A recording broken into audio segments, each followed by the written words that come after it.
पाहू शकता सर्व बाजारपेठ. त्या काळात देखील किती मोठं बाजारपेठ होती बघा. इकडे एवढा मोठा एरिया आहे. स्थापत्य कलेचं आपल्याला एक चांगलं उदाहरण देऊ शकतो बघा. चौथरे वगैरे बांधले आहेत सर्व. जबरदस्त असं एकदम एवढा मोठा एरिया आहे. नानू जाणू नानू इकडे जाऊन बघूया. इकडे काय आहे रे? बाजारपेठ. बाजारपेठच्या खाली बघायचं नानू. बाजारपेठच्या खोल्या नानू चाललंय. खोल्या खोल्या बघा आतमध्ये किती आहेत. इकडे एक खोली, इकडे एक आतमध्ये एक खोली, इकडे आतमध्ये खोली आणि इकडे बाहेर काय रे? ते पूर्ण एकदम बघा जबरदस्त. दगड सर चौथर आहे. पूर्ण दगड एकदम साधारण 350 वर्षापूर्वी आहेत. म्हणजे पाहू शकतो तुम्ही झाले असणार. आणि बांधकाम पण कसं केलंय बघा. पूर्ण जबरदस्त सर्व दगडाचं बांधकाम आहे. मजबूत म्हणजे काय साधारण आहे का? आणि पूर्ण बाजारपेठ आहे एकदम. हे ते पाहू शकता एकदम. सर्व खोल्या एकदम समान वाटत बघा ना. एकदम बरोबर मेजर मॅप केले एकदम. कोणत्याही प्रकारचा पूर्ण दगड आहे. सापाच उठाय ते. हा इकडे बघा सापाचे दाखवले. कलाकुसर केलेले बघा जबरदस्त. भारी झालं एकदम. आणि सगळ्यांचं मेजरमेंट एकदम सेम आहे. कॅमेरे पण लावले तिकडे सुरक्षेच्या दृष्टीने आहे ना. आणि आता शिवजयंतीच्या वेळी मला वाटतं तिकडे पूर्ण लाइटिंग वगैरे करतात. काय लाइटिंग पण केली मस्तपैकी. साठ मारा आला एकदम. आणि बाजारपेठ म्हणजे किती महत्वाचं एकदम स्थान होतं त्या काळात. महत्वाचा मुद्दा म्हणजे एकदम एवढ्या लांबून इकडे साहित्य कसं आणत असतील अहो चाचले साहेब? साहित्य हे सामान कसं आणत असतील? बाजारपेठ भरायची म्हणजे सर्व सामान असणार ना एवढा. मग घोड्यांवरून सगळं एवढे घेऊन यायचं. कोणत्या प्रकारचं इंजिनिअरिंगचं शिक्षण न घेता देखील डिझाईन पण असेल. खूप आता जुनं आहे ना. डिझाईन केली असणार त्याचे. खूप मोठा एरिया आहे. दोन्ही साईडला आहे. या साईडला नाही या साईडला दोन्ही साईडला. ही आपली एवढी आहे गँग. 8 लोक आपण आहोत. इकडे 2 जण आहेत काय. आणि इकडे आहे ना लोक राहतात. वस्ती देखील आहे. इकडे पाहताय घर आहे तिकडे.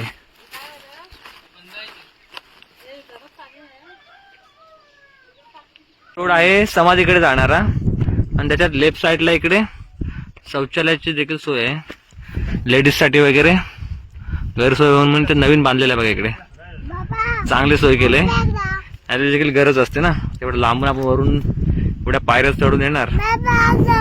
हा तर लेडीजची वगैरे खूप गैरसोय होते. त्यासाठी नवीनच इथे शौचालय देखील बांधलेलं आहे.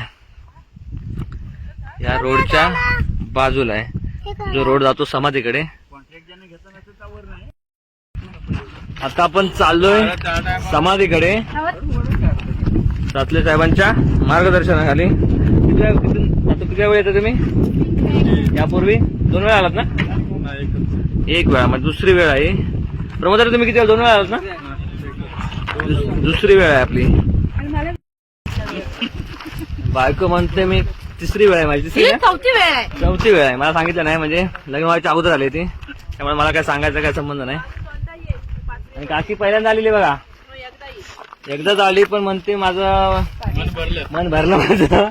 मन भरलं म्हणजे पाय भरले चालण्यात. खूप उंचावर आहे पण हेच तर महत्वाचा विषय आहे ना. 6 वाजता निघालो होतो आपण. नाही 5:45 जवळजवळ सुरुवात केली. आणि नाही 5:45 होते. आणि पोहोचलो जवळजवळ आपण 1.5 तासाच्या अगोदरच पोहोचलो. 7:15. एक चांगली गोष्ट दिसते इकडे. अस्ताव्यस्त वगैरे इकडे टाकू नये कोणी.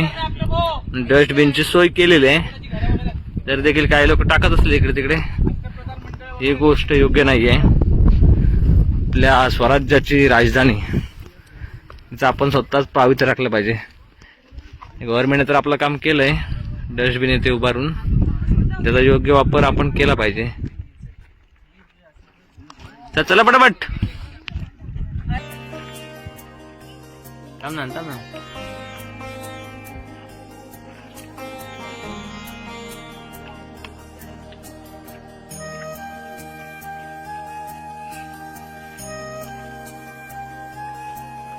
जगदीश्वराचं मंदिर आहे. समोरच पाहताय आपला नंदी. जगदीश्वर म्हणजे शंकराचा अवतार, नंदी तर असलंच पाहिजे. अच्छा, आहे मंदिर जगदीश्वराचं.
त्या काळात टेहाळणी करण्यासाठीच वापर करायचा, शत्रूवरती नजर ठेवण्यासाठी. कुठे लांब लांब आपल्याला सगळं इथून दिसू शकतं. म्हणजे किती दूरदृष्टी ठेवून किल्ल्याचे डिझाईन केले बघा, टेहाळणी करण्यासाठी.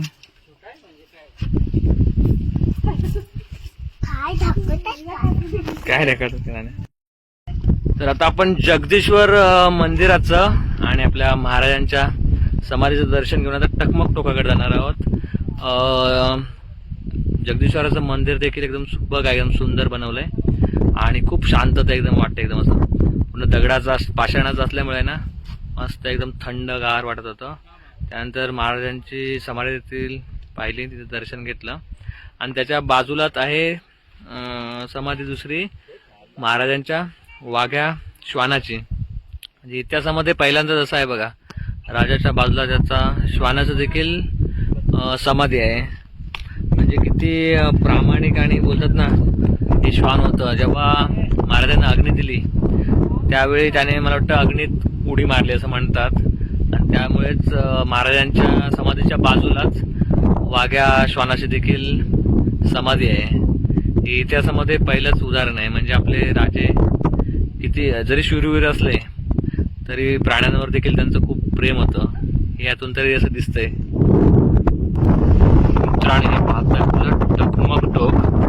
म्हणजे शिवाजी महाराजांच्या काळामध्ये एखादा काही गुन्हा केला, मग परस्त्रीवरती अत्याचार असो किंवा पुन्हा अत्याचार असो, त्यावेळी या ठिकाणी म्हणजे या टकमक टोकावरती आणून त्याचा कडेलूट केला जायचा. म्हणजे सगळ्यात जबरदस्त अशी शिक्षा होती त्या काळातली. मला वाटतं आजच्या काळामध्ये खरी गरज आजच्या काळामध्ये आहे, जे स्त्रियांवरती अत्याचार होत आहेत किंवा जे काही अत्याचार होत आहेत त्यांना आजच्या काळामध्ये अशा शिक्षा दिल्या पाहिजे, तेव्हाच कुठेतरी सुधारणा होईल. म्हणजे राजे किती कठोर होते बघा, चांगल्याशी चांगलं आणि वाईटाशी वाईट. म्हणजे पुन्हा कुणी गुन्हा करताना 100 वेळा विचार करेल किंवा मी गुन्हा करू शकणार नाही भविष्यात, अशा प्रकारची व्यवस्था होती. त्याला म्हणतात टकमकतो. खाली एकदम दरी आहे बघा. त्या वरच्या टोकावर सरळ मृत्यूदंडाची शिक्षा ठोठावली जायची.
मित्रांनो आता आपण पहिल्यांदाच रोप वेने जातोय खाली. येताना आपण चालत आलो, आज जाताना आपण रोप वेने जातोय. त्याचं बॅलन्स इम्बॅलन्स का नको. इकडे आपले एका केबिन मध्ये 6 लोक बसतात. एका साईडला आपण 3 बसलोय, मी काकी बसले आणि प्रिया बसले. घाबरतात, पब्लिक घाबरतय. उंचावर चालले पाहू शकता. 4 मिनिटं मध्ये आपण डायरेक्ट जाणार. थोडं स्पीड कमी आहे, पाहू शकतो मी. साफ करून जाऊ शकत नाही खाली जायची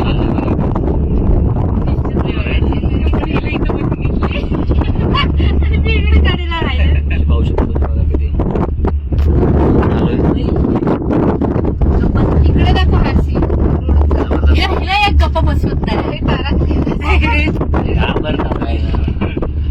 रायगड रोपवे पाहू शकतो. खतरनाक एकदम एक्सपिरियन्स. तिकीट किती रुपये बोलले रे? 315 नाही, रिटर्नला 315 आहे जाऊन येऊन. सिंगलचे किती किती 215 सिंगलचे आहेत. आणि रिटर्न यायला तुम्हाला रिटर्न यायचं जायचं 315. ऍक्च्युअली रिटर्नच परवडतं, पण आम्ही येताना थोडासा चालण्याचा एक्सपिरियन्स घेण्यासाठी चालत आलो. आता जाताना बोललो की जर आपल्याला वेळ कमी आहे तर आपण जाऊया रोपवेने. पाहू शकतो इकडे पब्लिक शांत झालंय, याचा अर्थ ते फुल घाबरलेलं आहे, बघत नाहीये.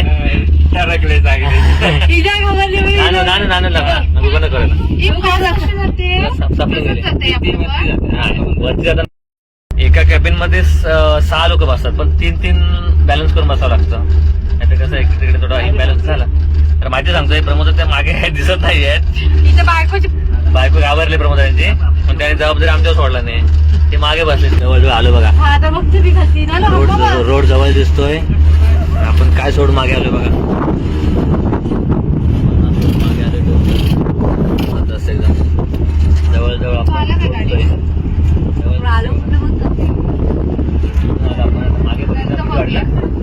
बाकी बघितलं भीती वाटेल त्यांना. आपण मात्र 4 मिनिटांमध्ये आपण आलो. इथे आपल्याला चढण्यासाठी जवळजवळ 1.25 तास लागला, ते मात्र 4 मिनिटांमध्ये. म्हणजे पाहू शकता बघा तंत्रज्ञान कुठे आलं आणि फायनली आपण पोहोचलेलो आहोत. लोक अजून देखील प्रतीक्षा आहेत. प्रतीक्षेमध्ये आहेत. प्रतीक्षेमध्ये फायनली पोहोचलो आपण. वर येण्याची गर्दी जास्त असणार आता, कारण वेळ झाली ना आता, लोक जास्त असणार आहे. आणि एका कॅबिनमध्ये फक्त 6 लोक जातात, त्यामुळे वेट करावं लागतं. रायगड रोपवे मस्त एकदम थ्रिलिंग अनुभव घेऊन आता आपण चाललोय गाडीच्या दिशेने. कसा अनुभव होता? मस्त, जबरदस्त. प्रमोद ते म्हणतात माझी एक इच्छा पूर्ण झाली. आयुष्यातला पहिला क्षण रोपवेचा. थरारक. खतरनाक. ओ चापले साहेब, कसा अनुभव कसा होता? रोपवेचा अनुभव कसा होता? रोपवेचा अनुभव कसा होता? इथे आपल्याला चढण्यासाठी, गड चढण्यासाठी 1.25 तास लागला. ते उतरण्यासाठी आपण रोपवेच्या माध्यमातून फक्त 4 मिनिटात आलो. भले 215 रुपये, पण ते 215 रुपये काही मोठी अमाऊंट नाही त्याच्यासाठी. तुम्हाला डोंगर दाखवतो बघा.